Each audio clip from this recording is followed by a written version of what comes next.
வணக்கம். 2025ஆம் ஆண்டு நமக்கு 3 விதமான பயணமாக அமைந்தது.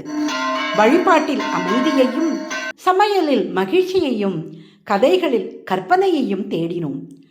காலை ஸ்லோகம் கேட்பதாகட்டும், வார இறுதியில் ஒரு புதிய சமையல் குறிப்பை முயற்சிப்பதாகட்டும், அல்லது இரவு நேர கதையாகட்டும், எங்கள் குடும்பத்தின் ஒரு பகுதியாக இருந்ததற்கு மிக்க நன்றி. இந்த ஆண்டின் சிறந்த தருணங்களை இப்போது திரும்பி பார்ப்போம். நமது ஒவ்வொரு நாளையும் தினம் ஒரு இறை வழிபாட்டுடன் தொடங்கினோம். திருத்தணியில் உதித்தருளும் ஒருத்தன் மலை விருத்தன் எனதுளத்தில் உரை கருத்தன்மையில் நடத்து குகன் வேலே. திருத்தணியில் உதித்தருளும் ஒருத்தன் மலை விருத்தன் எனதுளத்தில் உரை கருத்தன்மையில் நடத்து குகன் வேலே. இந்த ஆண்டு நாம் முக்தி தரும் முக்திநாத் கோவிலுக்கு சென்றோம். அங்கு கிடைத்த அதிர்வுகள், அதாவது வைப்ரேஷன்ஸ், மறக்க முடியாதது.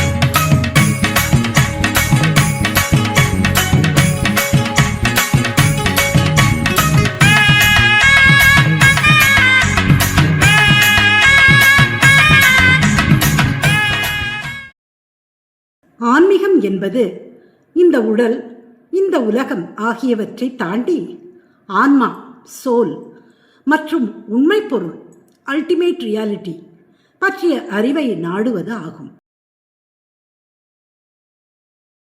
பூஜை அறையில் இருந்து சமையலறைக்கு ஷைலாஸ் கிச்சனில் நாம் பலவிதமான காரம், இனிப்புகள், சமையலுக்கு தேவையான பொடி வகைகள் பற்றி அறிந்து சமைத்தோம், சிரித்தோம். இடையில் சமைத்த பாத்திரங்களையும் தேய்த்தோம். ஆனால் அன்பானவர்களுக்கு சமைத்து பரிமாறுவதில் கிடைக்கும் மகிழ்ச்சி என்றும் மாறாதது.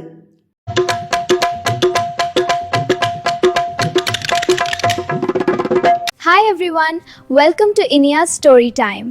Get ready for a fun adventure. Tonight we will see clever monkey and foolish crocodile story. Enjoy the show and subscribe our channel. பிறகு நம் குடும்பத்தில் ஒரு புதிய வரவாக இனியாஸ் ஸ்டோரி டைம் பிறந்தது. குழந்தைகளுக்கு கதைகளை உயிரோட்டமாக சொல்ல வேண்டும் என்பது என் கனவு. புத்திசாலி குரங்கு, முட்டாள் முதலை போன்ற கதாபாத்திரங்கள் திரையில் உயிர் பெறுவதை பார்ப்பது ஒரு மேஜிக் போல இருந்தது. இது ஒரு புதிய ஆரம்பம். இந்த குட்டி சேனலுக்கு நீங்கள் அளித்த ஆதரவு மிக பெரியது. 3 சேனல்கள், ஆனால் இதயம் ஒன்றுதான். 2025இல் என்னுடன் பயணித்ததற்கு, லைக் மற்றும் ஷேர் செய்ததற்கு மிக்க நன்றி. 2026இல் நமக்கு இன்னும் பெரிய கனவுகள் உள்ளன. தொடர்ந்து ஆதரவு கொடுங்கள், சமையுங்கள், வழிபடுங்கள், கற்பனை செய்யுங்கள்.